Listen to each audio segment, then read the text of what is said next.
Welcome to Smartneedle. If you're having fun with this video, a thumbs up and subscribe will keep the creative pumpkin rolling and the creativity flowing. Welcome back everybody. Today I am super excited to introduce you my 3D pumpkin pin ball. Seriously, it is so cute. You'll get 7 hoop sizes, and the best part is all done in just one hooping, perfect as a festive fall decoration or your new favorite pincushion. And like all my embroidery designs, you can stitch it on a single spool embroidery machine or a multi-needle machine as well. Let's dive in and have some pumpkin fun. Okay, let's start by hooping only one layer of tearaway stabilizer, then run the first spool color over the stabilizer.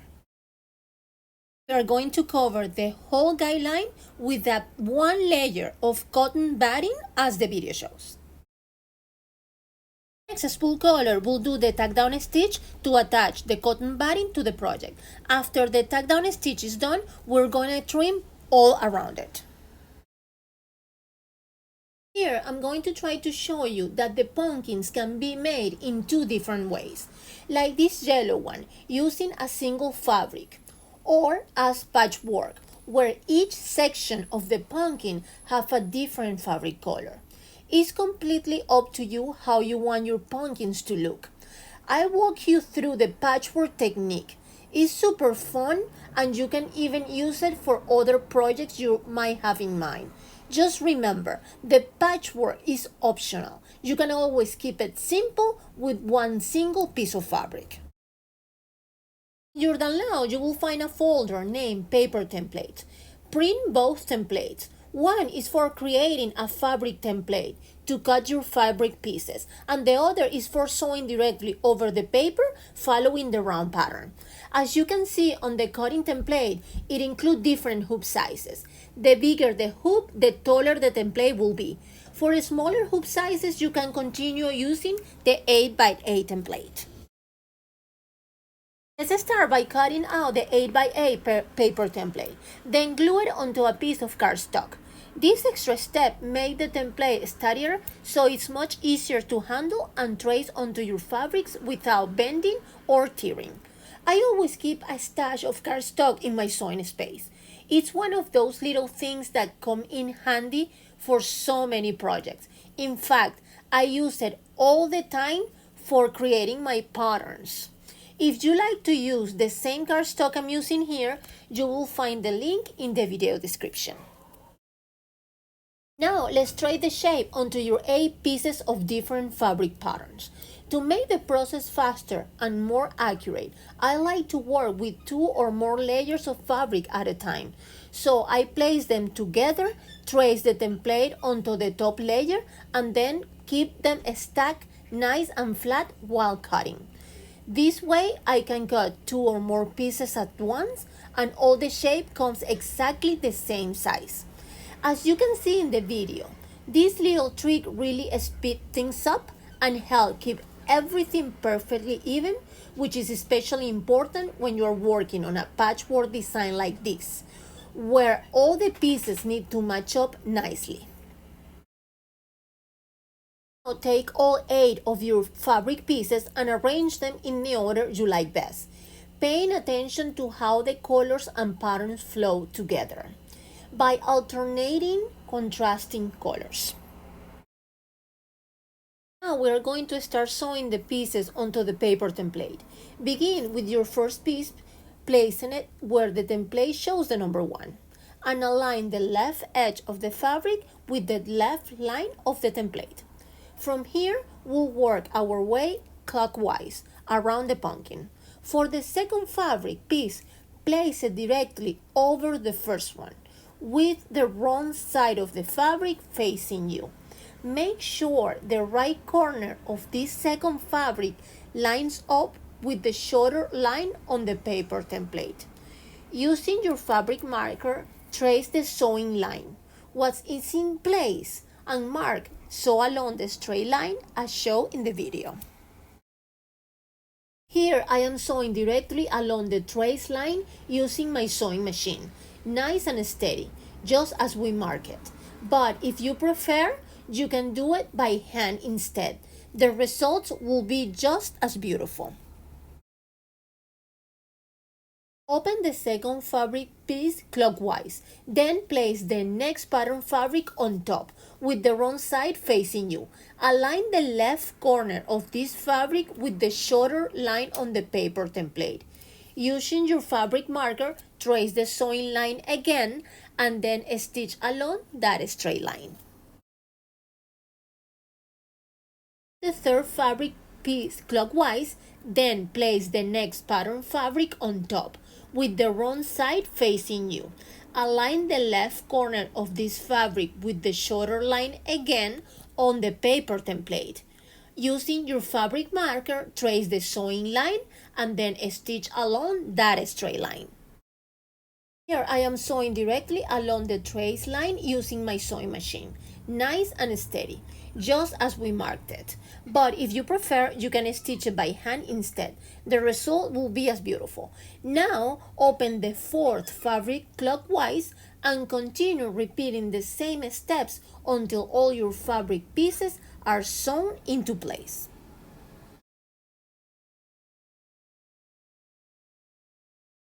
As we approach the end, carefully tear away the entire paper template, making sure not to pull too hard so you don't disturb your stitches. Once the paper is removed, bring the last two edges of the final fabric pieces together, lining them up neatly. Sew them with a nice straight stitch by hand or with your sewing machine, as I'm showing in the video. After your final seam is finished, give the entire fabric piece a good press with your iron so it lays nice and flat. We'll need an opening at the center of this piece, so fold all the sections together as shown in the video to create that center opening.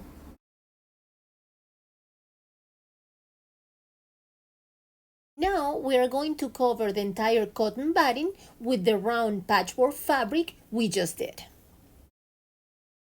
Next spool color will do the tack down stitch to attach the patchwork fabric to the project.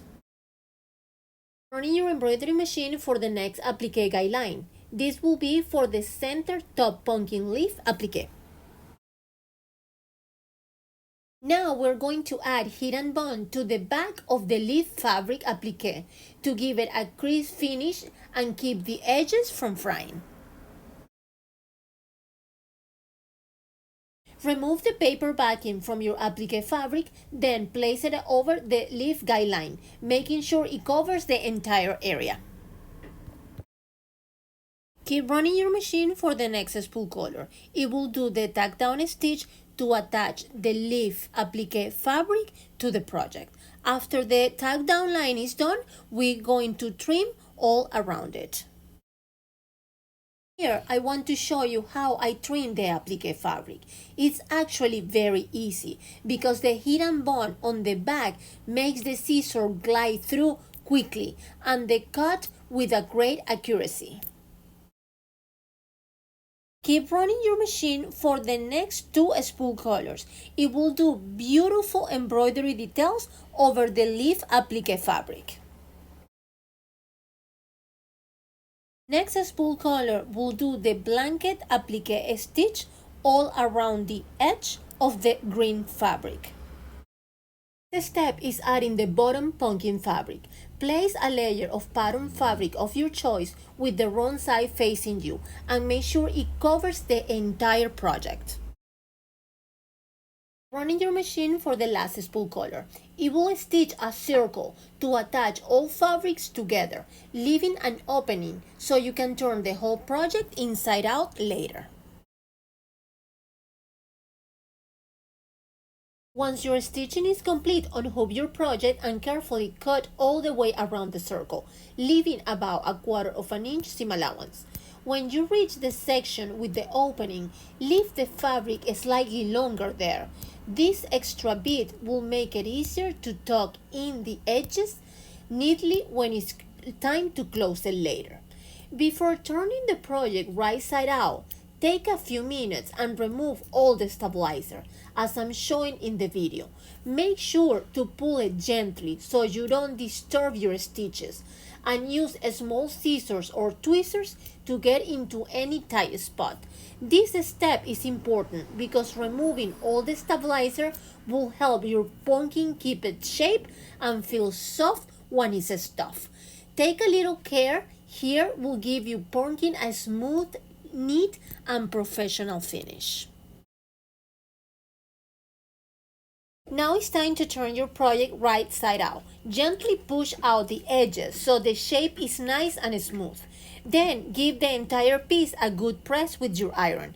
This will activate the heat and bond and fuse the fabric together, helping your pumpkin hold its shape beautifully.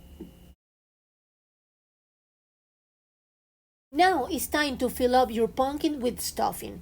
Use a generous amount, adding it little by little so it can shape it as you go. Try to fill it so it's firm enough to hold its shape, but not too tight that it feels hard, or too loose that it collapses. You want that perfect plump pumpkin look. Now you're going to close the opening either by hand stitching or with your sewing machine, whichever method you prefer. Your pumpkin is almost complete. For this step, I recommend using tapestry needle. It has a rounded tip, which means it won't pierce or tear through the fabric.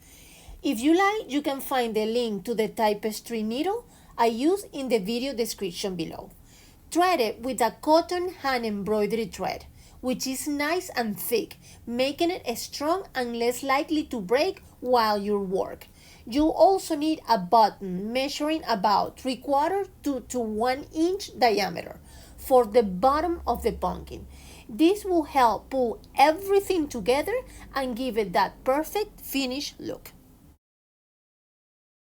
Now we're going to start shaping the pumpkin. Begin at the bottom center, pushing the needle up through the middle until you reach the top of the pumpkin. Then work your way back down from the top center of the pumpkin to the bottom of the pumpkin. Next, pull the thread snugly along one of the seams between the fabric sections. This will start giving the pumpkin a distinct shape. Push the needle inside at the edge of the leaf and bring it back through the center of the pumpkin. From there, push the needle all the way down to the bottom again, following the next fabric seam, and repeat the process. Each time you come up near a leaf edge, pull the needle through the center, then go back down to the bottom of the pumpkin, working your way around the pumpkin sections by section. It's actually very easy. Just pay close attention at first, and once you get the hang of it, you will be able to do it very quickly. You can see all the sections are now complete, and your pumpkin is taking its final shape. The last step is to attach the plastic button, threading it as I'm showing in the video. This button not only adds a cute finish touch, but also keeps the pumpkin firmly pulled together. Once the button is in place, bring your needle and thread to the bottom of the pumpkin and tie a secure tie knot. For an extra neat finish, you can tuck the knot under the button.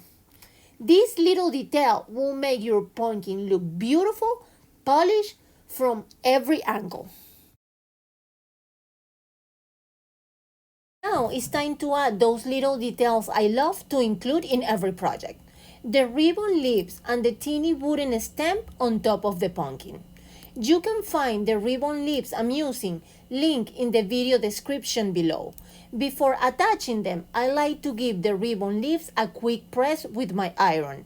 This helps them stand upright, keep them looking crisp, and give the whole pumpkin a more polished finish. As for the stem, it's actually from my own backyard. I pick up a falling branch. I cut it into small pieces and they instantly became the perfect little top for my pumpkins. I really love them. I glue both the ribbon leaves and the wooden stem in place with hot glue, holding each piece for a few seconds so they set firmly. After gluing, I trim the leaves so their size work around the diameter of the pumpkin. This little detail made the proportion look just right. And just look at all the pumpkins I made. I love them so much. I have already started decorating my home for fall, and they fit in perfectly. The best part is that you can make them in any color combination you like to match your home color palette, from classic autumn tones to something fun and unexpected. They are such a joy to make, and they add the sweetest, most charming touch to any fall decor. These pumpkins feature beautiful colors and textures that bring them to life, and with 7 hoop sizes included, there is a perfect fit for every project. Whether you're making a sweet pink cushion, a seasonal table accent, or a piece to match your home decor. These beautiful pumpkins are perfect as charming decor or as your favorite pink cushion. Absolutely adorable either way. It's sweepstake time. I'm so excited to host another giveaway for all my wonderful viewers. This time, one lucky winner will receive a bundle of polka dot fabric in many beautiful colors, a tube of earthy tone embroidery bobbins, perfect for your fall stitching projects, and a package of floral bias tape with delicate crochet edges. Just so cute. How to enter? Leave a comment below in this video. Say hi, tell me your favorite fall project, or just share something fun. That's it, you will be in. Rules and details: no purchase necessary, open to resident US only, must be 18 years or older, 1 entry per person. The sweepstake ends on August 14th at midnight. Winner will be chosen at random from eligible comments and announced in my next video. The winner will have 7 days to claim their prize. If you are the winner, please send us an email at sales@smartneedle.com with your full name and mailing address so we can ship your prize. This sweepstake is not sponsored, endorsed, or associated with YouTube. By entering, you release YouTube from any responsibility relating to this content. You must comply with all of their YouTube content policies and guidelines. Sweepstake rules are also linked in the video description for your reference. Pumpkin perfection, ready to brighten up any cozy corner. Stitch with love, sprinkled with fall magic. Thank you so much for stitching along with me today. If you enjoyed this video, please give it a thumbs up. It helped me so much to keep bringing you fun embroidery tutorials to enjoy.